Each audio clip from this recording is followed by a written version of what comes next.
afternoon and welcome to another edition of Can I Divert You from Landfill? Last night I started an experiment to see if I could preserve/pickle different peppercorns. So they're currently in jars with lemon juice, vodka and salt. Pink peppercorns, green peppercorns, grains of paradise. I don't want to tip it too much because the jar leaks. And that'll be right in my eye. I'm thinking peppered knot steak. Anyway, but then I've been left with a lot of lemons. I don't know what you would call that because it's not the peel quite because it's got all the other bits in it. Pucks, let's call them lemon pucks. The plan is to blend these up, boil it down with some sugar and see what comes out. This might well be horrible, it might not work at all. And the reason for that is the white part of a lemon called the pith is very bitter. So it depends on how balanced I can get the flavour. I seem to recall reading that there's a lot of pectin in lemon pips. Pectin is a gelling agent, so it helps things set a little bit.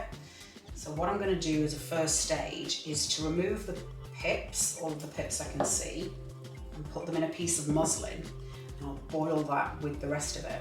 I'm going to tie, so I have a little, well, it's like a wee ghost, isn't it?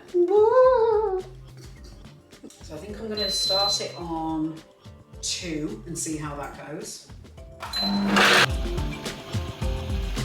It's working quite well. I'm just scraping down the sides to get as much in there as possible. Start again, straight on high. Because the lemon pieces are now so tiny and light, they're just getting blown to the side of the jar. I'm going to juice this lemon into it, I think. A little tip for when you're juicing lemons is to put it in the microwave for like 10-15 seconds. You can also roll it on the counter, and that just helps break up the little cells and release the juice a bit more effectively. What I'm hoping is going to happen is that the lemon juice is going to weigh everything down a little bit and pull it into the blades. Just scrape it down and move it around. That's helping. I'm going to use some apple juice just to give a bit of sweetness and a little bit of slight flavour rather than just putting water in there. I'll start with 50 mils and I'll add it slowly. Getting a bit better. Put another 50 of apple juice in there.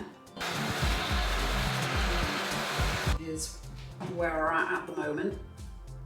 Poured out 30 mils, but I'm going to do it a little bit at a time. I might not use all of it. The 50 mils of apple juice. I'm going to run the blender just to see if I can lift some of the stuck on bits. This is on a medium heat. It wants to be very gentle at this stage. Chucked in the pips. Sugar time.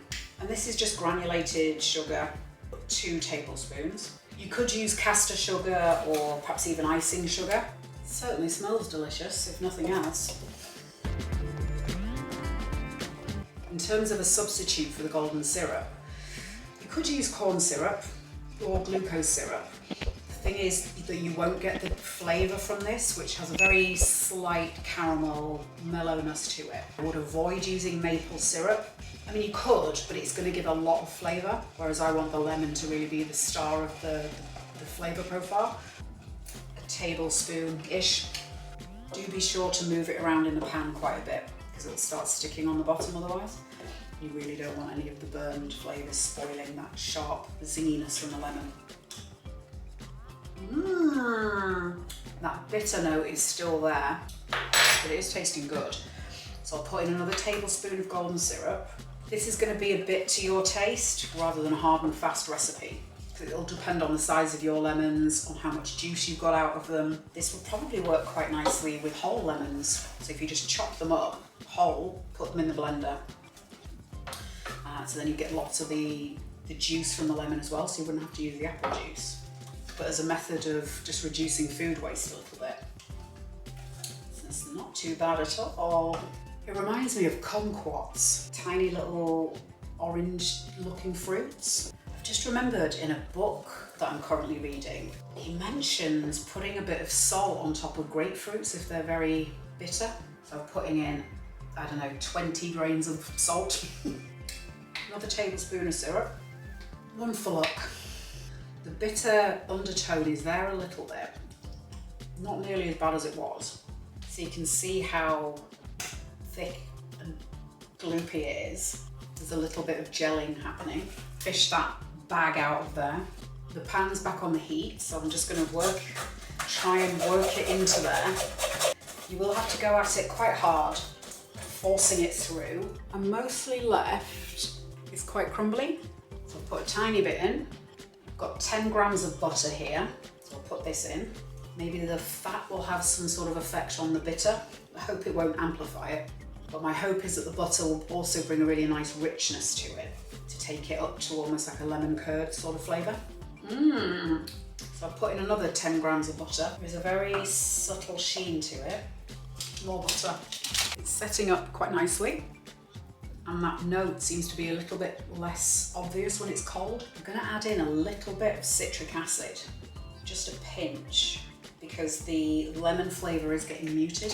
You could obviously just use more lemon juice, but I am trying to eliminate the waste from lemon juice, so I'm going to cheat with citric acid. I think this is about as much as I can do with it, to be fair, without sticking a load more ingredients in there.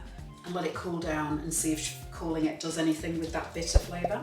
I'll now have a little rummage in the cupboard, see if I can find anything to smear this on once it's cooled down, and we'll pick it back up then.